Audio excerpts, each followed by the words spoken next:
Have you ever heard this? Maybe you've seen it in a comment section online or heard it from a really passionate friend.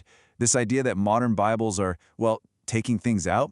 Specifically, the charge that translators are trying to water down or even get rid of the concept of hell entirely. It's a really intense debate, you know? And it touches on these deep questions about scripture, about truth, and what the Bible really says about what comes next. So today we're going to cut through all that noise and just look at the evidence. Okay, let's get into it. So this is the big accusation. And look, it's a serious one. It's not just a small complaint. It suggests that there's some kind of deliberate, almost conspiratorial effort to make the Bible less challenging, right? To make it more comfortable for a modern audience. The charge is that translators are softening Scripture's warnings because they care more about comfort than accuracy. But is that what's really going on? Or is the actual story way more interesting? All right, to get to the bottom of this, we've got a roadmap. First, we're going to unpack that big claim. Then, and this is the key to the whole thing, we're diving into the original languages to uncover a huge translation issue. After that, we'll look at that claim about missing verses. We're also going to deconstruct the statistics they use to make their case. And finally, we'll talk about what the real goal of modern Bible translation actually is. Okay, let's jump right into the heart of the accusation. The whole argument really boils down to two main things. First, that specific verses, entire warnings about hell, have just been flat out deleted. And second, that if you just do a simple word search, the English word hell shows up way less in new Bibles than it does in the old King James Version. And, on the surface, that sounds pretty damning, doesn't it? And that really brings us to the big question that shapes this whole thing. What are we actually looking at here? Is this some kind of deliberate plot by sneaky scholars to just gut the Bible of its hard truths? Or is it something else entirely? Something that's actually rooted in the careful science of language and the incredible discovery of ancient manuscripts. Manuscripts that are centuries older than anything that King James translators ever got to see. And that leads us straight to the heart of the matter. Believe it or not, this entire fiery debate really sparks from one single fundamental misunderstanding. It's all about how one single English word, hell, was used as a kind of catch-all term for four very different, very distinct words in the original Hebrew and Greek.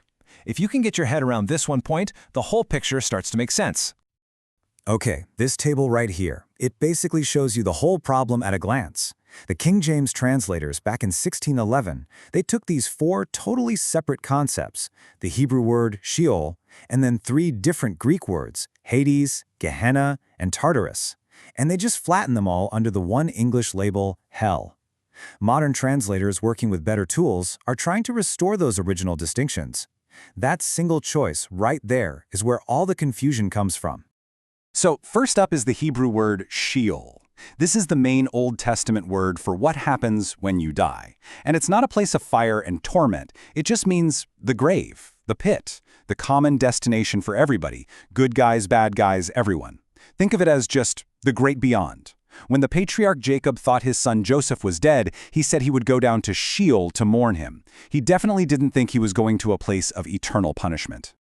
Now, when we get to the New Testament, the Greek word that's pretty much the same as Sheol is Hades. This is described as a kind of temporary holding place for the dead, an intermediate state, while they wait for the final resurrection and judgment. The best example is that story Jesus told about the rich man and Lazarus.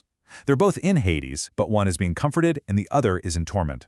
So Hades isn't one uniform place, but crucially, it is not the final eternal destination. And now we get to Gehenna. This is the word that really lines up with our modern idea of hell. And here's the really cool part. Gehenna was a real physical place. It was the Valley of Hinnom right outside Jerusalem. And in Jesus' day, it was basically the city's garbage dump. It had fires constantly smoldering, burning trash and animal carcasses. So Jesus took this really potent physical image of a smoldering, disgusting valley and used it as a powerful metaphor for final, irreversible, eternal judgment. When a modern Bible uses the word hell, this is almost always the word it's translating. Okay, so we've sorted out the words, but what about that other really explosive claim? That whole verses about hell have been just maliciously deleted. This is where the conspiracy theory really gets going, so let's put it to the test and look directly at the manuscript evidence. A classic example people always bring up is from Mark, chapter 9. If you look in the King James, you see verses 44 and 46, and they have that terrifying line, where their worm dieth not, and the fire is not quenched. But then you open up a modern Bible, like an NIV or an ESV, and poof, those verses are gone. I mean, that looks like a smoking gun, right? A clear deletion? But hold on. Before we jump to any conclusions, look very carefully at verse 48. The exact same phrase is right there, in all of the Bibles. So what on earth is going on here? Well, the answer isn't a conspiracy. It's actually about a huge breakthrough in historical evidence. See, modern translations are based on our oldest and most reliable manuscripts, things like the Codex Sinaiticus and Vaticanus, which go all the way back to the 300s. These ancient copies, which are 1,000 years older than what the KJV translators were mainly working with, they do not have those repeated verses. The King James Version was based on much later manuscripts from the Middle Ages that do have them. So here's the crucial takeaway. Modern translators didn't remove a thing. Their job is to be like textual detectives, to reconstruct the original text as faithfully as they possibly can. And they concluded that those repeated verses were probably added by a well-meaning scribe centuries later who maybe just copied the phrase from verse 48 to add a little extra emphasis. So far from deleting scripture, they were restoring the text to how it looked in its earliest form. And most importantly, the core theological warning about the unquenchable fire, it's still right there, fully intact in verse 48. No doctrine was changed or lost. All right, now let's tackle that second pillar of the argument, the numbers game. This is often thrown out there as the knockout punch, the so-called undeniable proof that hell is being erased from the Bible. But as we're about to see, it's a statistic that is deeply, deeply misleading. So when you just do a simple count of the English word hell, the difference is pretty shocking. The King James Version uses it 54 times. A modern translation like the NIV, only about 14 times. Looking at a chart like this, you can absolutely understand why somebody would be alarmed. It looks like a massive reduction, like 75% of hell just vanished into thin air. But this simple word count, it doesn't tell the real story. In fact, it hides it. To see why that entire statistic just falls apart under a little bit of pressure, we have to go back to that very first Hebrew word we talked about, Sheol. Remember? The neutral term for the grave, the realm of the dead. Understanding how the King James translators themselves handled this one word is the key that unlocks this entire numbers game. And this right here, this chart just perfectly illustrates the fatal flaw in the whole argument. The Hebrew word Sheol appears 65 times in the Old Testament. The King James translators chose to render it as hell 31 of those times. That's where the majority of its hells even come from. But look closer. They translated that exact same Hebrew word as grave 31 times and as pit 3 times. The KJV translators themselves were so inconsistent that they basically admitted through their own translation choices that Sheol doesn't just mean hell. They knew it meant grave just as often. Modern translations simply apply that insight consistently. They aren't removing hell, they're fixing a 400-year-old inconsistency. So all of this, the different meanings, the manuscript discoveries, the misleading stats, it all brings us to the final and I think most crucial point. The changes you see in modern Bibles are not part of some conspiracy to water down the faith. They are part of a centuries-long scholarly quest for greater precision and faithfulness to the original text.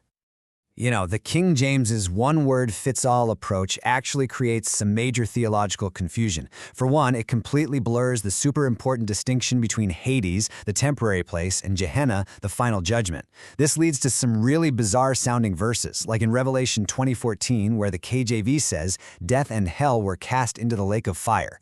Wait a minute, if hell is the lake of fire, how can it be thrown into itself? It makes no sense. But when you translate it correctly, as death and Hades were thrown into the lake of fire, oh, the meaning becomes perfectly clear. Precision matters. And this really clarifies the whole process. Modern translation committees, they start with the oldest and best manuscript evidence we have, sources that are centuries closer to Jesus and the apostles. Then they painstakingly identify each distinct original word, and they refuse to just lump them all together. They translate with linguistic precision, and the whole point is to preserve the theological nuance that was always there in the original text. The goal isn't to change the Bible, it's to get us closer to it than ever before. So, here it is, the bottom line, the crucial takeaway from all of this. Modern translations do not weaken, water down, or remove the doctrine of hell. By distinguishing the grave, Sheol, from the temporary state, Hades, and from the place of final judgment, Gehenna, they actually clarify and define the doctrine with a sharpness and a biblical accuracy that was hidden before. They make the warning more precise, not less. And that really just leaves us with one final thought to chew on. When we're talking about a sacred text, what does faithfulness really demand of us? Is it clinging to a familiar 400-year-old English word, even when we know it creates confusion and blurs critical distinctions? Or is it having the courage to embrace a more precise translation that, while it might sound a little less familiar to our ears, actually brings us a step closer to the power and the clarity of the original words? Now, that's a question we're thinking about.